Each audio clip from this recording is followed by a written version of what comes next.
Se perfectionner, c'est répéter inlassablement ses gammes et aussi améliorer ses compétences.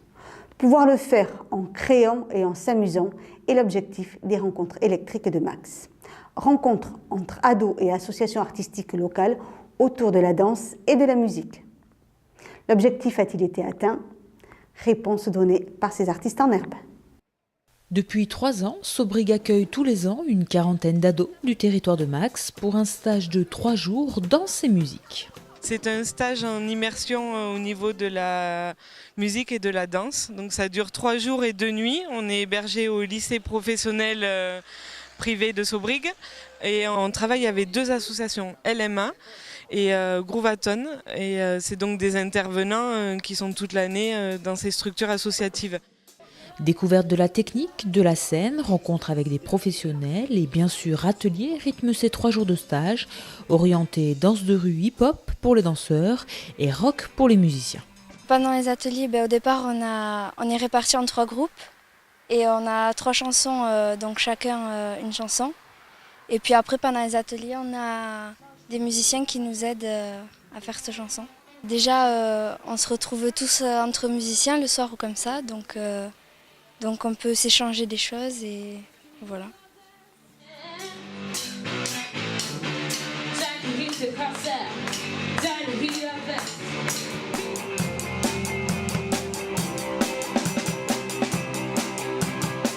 Quand ils osent se lancer dans l'aventure, au bout d'un jour, ils sont dedans, ça y est, c'est la musique. Et on leur empêche presque d'en faire parce que sinon ils en feraient pendant 12 heures d'affilée. On descend des escaliers, hop, on entend les larcènes qui démarrent. Donc effectivement, ça les enlève de leur routine. On ne parle pas d'école, on essaye de les faire se lever pour pas qu'ils restent assis comme dans un amphithéâtre. On essaie que ça soit plus rock'n'roll. À la salle de la Mamizelle, l'ambiance était plus au hip-hop et à l'improvisation. Nous, on est parti sur le travail d'improvisation et de contact improvisation, qui est une pratique plus qu'une technique. Et donc, c'est apprendre à se rencontrer, à écouter les corps les uns les autres, et ensuite créer ensemble tout un univers. Le stage est ouvert à tous, danseurs pratiquants ou non, et chacun a pu trouver sa place au sein du groupe. Il y a des niveaux différents, des techniques différentes, mais qui s'accordent super bien. Donc il n'y a pas trop de gros soucis de niveau comme on aurait pu avoir. C'est vraiment bien. Les chorés, elles sont cool. On s'amuse bien en dehors des heures. Moi, je trouvais ça super. Je suis avec des amis, on s'amuse bien. Et puis moi, j'aime bien jouer. Je suis batteur et je m'éclate, moi. Et les gens sont super sympas. Et puis c'est bien, on rencontre la difficulté de jouer en groupe. Parce qu'on pense que c'est facile, mais c'est pas si simple. Il y en a qui sortent, qui ont joué de la guitare ou de la batterie que dans leur chambre tout seul, quoi.